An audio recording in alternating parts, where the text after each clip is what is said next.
हम आपको अंदर की बात बता दे, रहस्य की बात बता दे, बहुत ध्यान से सुनना। भगवान के मंदिर में जाके मांगना या अपने घर में भगवान से मांगना, दो बातें होंगी तो पूर्ण हो जाएगा, नहीं पूर्ण होगा। पहली बात, आपका भगवान से संबंध क्या है, आपने उस संबंध को माना कि नहीं माना, जाना कि नहीं जाना। अगर नहीं जाना तो नहीं पूर्ण होगी। दूसरी बात, आपका अनुष्ठान क्या है, आपका भजन क्या है, आपका साधन क्या है। साधना नहीं, संबंध नहीं, तो भगवान से इसे मांगो बिल्कुल नहीं सुनेंगे।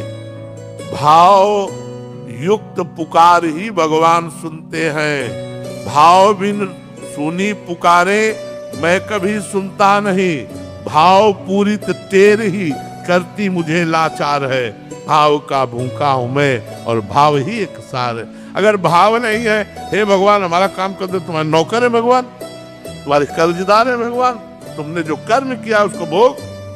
अगर भगवान से संबंध है, मेरे प्रभु मित्र है, मेरे प्रभु स्वामी है, मेरे प्रीतम है, तो हम उनसे कह सकते हैं यार सुनो बड़ी समस्या है, आपका ही दिया हुआ परिवार है, कुछ करो ना जुगाड़, तुम्हारे लिए तो कोई कवि है नहीं, अखिल कोटि ब्रह्मांडों के ईश्वर हो, यार हमारी बात बन जाएगी, तुम्हारा कुछ जाएगा नहीं, कृपा करो। ये प्यार से, हमारे दोस्त हैं तो हम दोस्ती की तरह बात करते हैं, स्वामी है तो स्वामी की तरह बात करते हैं, पिता है तो पिता की तरह बात करते हैं, पुत्र है तो पुत्र की तरह बात करते हैं।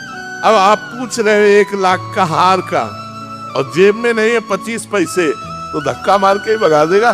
तो कितना तप है तुम्हारे पास, कितना पुण्य है तुम्हारे पास, कितना आपके पास भजन है, अब वो है नहीं और भगवान से कोई हमारी पूर्ति कर दे तो सब मम प्री सब मम उपजाए। संपूर्ण सृष्टि भगवान की है और विधान रख दिया है, अवश्य में वो भोक्तव्यम कृतम कर्म शुभाशुभम। जो तुम पाप और पुण्य करोगे उसका फल तुम्हें भोगना पड़ेगा।